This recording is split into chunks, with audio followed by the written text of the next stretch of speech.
এবাৰ আৰক্ষী থানাত গায়ক মহেন্দ্ৰ হাজৰিকা। আৰক্ষী থানাৰ আলহী হল জনতাৰ শিল্পী মহেন্দ্ৰ হাজৰিকা। এই দৃশ্যটোলৈ মন কৰক। যোৰহাটৰ লাডৈগড় আৰক্ষী চকীৰ ভিতৰত দেখিবলৈ পোৱা গৈছে শিল্পীজনক। অৱশ্যে কোনো গোচৰ সংক্ৰান্তত আৰক্ষী থানালৈ আহিব লগা হোৱা নাই শিল্পীজন। ৰাষ্ট্ৰীয় ঘাইপথৰ কাষতে থকা আৰক্ষী চকীলৈ সোমাই আৰক্ষী লোকসকলৰ মনৰ খবৰ ললে জনতাৰ শিল্পীগৰাকীয়ে।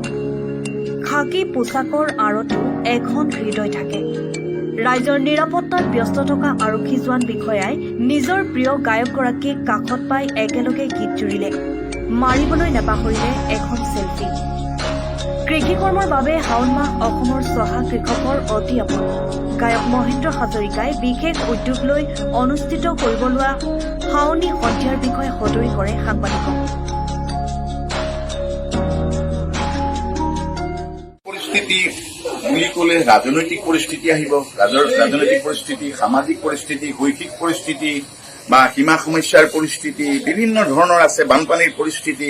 গতিকে অসমখনত তাহানিৰে পৰা দুৰ্যোগেই দুৰ্যোগ, দুখ ব্যথা বঞ্চনাৰে অসমীয়াই সদায় চকুলো টুকি টুকি অসমী মাতৃয়ে সদায় চকুলো টুকিবলগীয়া হৈছে।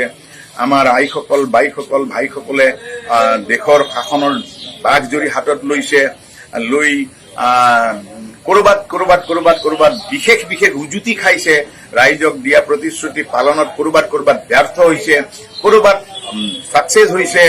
গতিকে মই ভাবো অসমৰ, তুমিতো ক'লাই মোক আগতে যে সীমা সমস্যা নাগালেণ্ড আৰু অসমৰ যিটো সীমা সমস্যা এইটো আজিৰ নাছিল। আহোম ৰজাৰ দিনত তেখেতসকলে সদায়, মই সৰুৰে হৈ থকা দিনতে এইফালে গেলেকী ফালৰ পৰা, পাহাৰৰ পৰা, নগা পাহাৰৰ পৰা আমাৰ আইলেমুখ বা নগাআলি বা গুৰিখাগলৈকে তেওঁলোকে খোজেৰে আহিছিল যে এই ঘোঁৰাত কিবা বস্তু বাহানি লৈ আহিছিল, আমাৰ ভৈয়ামৰ পৰা কিবা কিবি লৈ যায় আৰু তাৰ পৰা কিবা কিবি আনে। এই সম্প্ৰীতিৰ পৰিৱেশটো তাহানি আছিল। আৰু কিছু সময়ত আহোম ৰজাৰ দিনত কাজিয়া পেচাল হৈছিল যদিও সীমা সমস্যাৰ ক্ষেত্ৰত সেই ৰজাৰ সময়তে এতিয়া দেখা নাই তেওঁলোক বা অসমীয়া সমাজৰ মাজত বিবাহ বা বন্ধন হৈছিল, কিবা হৈছিল। গদাপানী জালিমীৰ কথাটো, তেখেতলোকৰ কথাটো সুকীয়াই। তাৰোপৰি এখন গাঁও, সেইখন যে আমাৰ গড়গাঁৱত, সেই নগা গাঁওখন তেখেতসকল ৰজাৰ সেই দিনতে আহিছিল বা সেই বিবাহ সূত্ৰে হওক বা সম্প্ৰীতি সূত্ৰে আহিছিল। গতিকে মই ভাবো এইটো সীমা সমস্যাটো সদায় চৰকাৰ ৰেছপনচিবল। সদায় দুখন ৰাজ্য চৰকাৰে সীমা সমস্যাৰ নিমিষত কৰিব পাৰে। তাত আৰু জনতাক লেটিয়াই পেটিয়াই নোলোৱাই ভাল। কাৰণ জনতাই সদায় ভাবে নিজৰ ভোগ দখল, নাগালেণ্ডৰে হওক অসমৰে হওক, জনতাই সদায় নিজৰ ভোগ দখল বিচাৰে। কিন্তু বেদখলটো প্ৰতিখন ৰাজ্যৰ কাৰণে বেয়া, অনুচিত কথা। মই ভাবো এইটো ৰাজ্য চৰকাৰৰ সমস্যা। ৰাজ্য চৰকাৰে সমাধান কৰিব পৰাৰ এটা সেই মূলীয় কথাটো ৰাজ্য চৰকাৰে তৎপৰতাৰে, দুখন ৰাজ্যৰ মাজত তৎপৰতাৰে কেন্দ্ৰীয় চৰকাৰৰ সৈতে আলোচনা কৰি সমস্যা সমাধান কৰক। নিমিষত সৰু কথা। ইয়াত আৰু ইফালৰ পৰা বন্দুক দেখুওৱা, ইফালৰ পৰা লাঠি বন্দুক দেখুওৱা একো নাই। যে জনতা সদায় মৰিছে, শূন্যত গদা ঘূৰাইছে কোনোবাই, আৰু জনতা সদায় মৰিছে, সাধাৰণ জনতা। গতিকে সীমা সমস্যাটো মই অনুৰোধ কৰিম দুখন ৰাজ্যৰ যে এই বিষয়ৰ ৰেভিনিউ বা এই যে মাটি বাৰী সম্পৰ্কীয় বা ৰাজ্যৰ এৰিয়া সীমামূলীয়া যিসকল বিষয়া আছে, এই সকল বহি পেলাই ৰাইজো মাতক দুখন ৰাজ্যৰ, তেতিয়াই সিদ্ধান্ত এইটো সফল হ'ব মই ভাবো। নহলে এনেকে চলিয়ে থাকিব। আৰু এই চলি থকাটো যদি চৰকাৰে বিচাৰে মই নাজানো, দুখন ৰাজ্যৰ চৰকাৰে যদি বিচাৰিছে।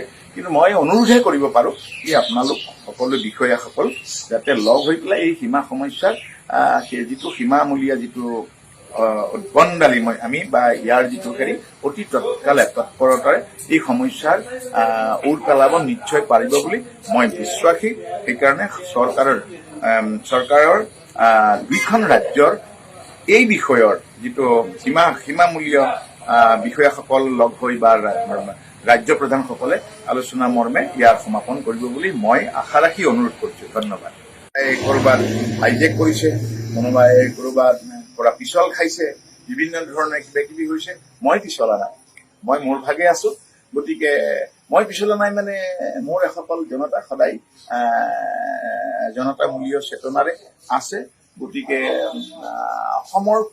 অসমৰ কোনো জাতি জনগোষ্ঠী নিবিচাৰে যে নিজৰ স্বকীয় স্বাধীনতা স্বাভিমানী সত্তা যাতে আনৰ হাতত বিক্ৰী হওক বা আনৰ প্ৰদানত হওক। গতিকে সেইটো নোহোৱাৰ কাৰণে মই সেই সময়ত অকণমান সাংঘাতিকভাৱে সেই মনেৰে মই কষ্ট কৰি দিছিলোঁ আৰু এসকলে তাৰ পৰা এস্কেপ ফ্ৰম ডেট প্লেটফৰ্ম, তাৰ পৰা পলাই দিলে। কিন্তু পলাই দিলে বুলিয়ে কৈছোঁ, বাকীখিনি মই একো নকওঁ, বাকীখিনি ৰাইজৰ জ্ঞাত। ধন্যবাদ।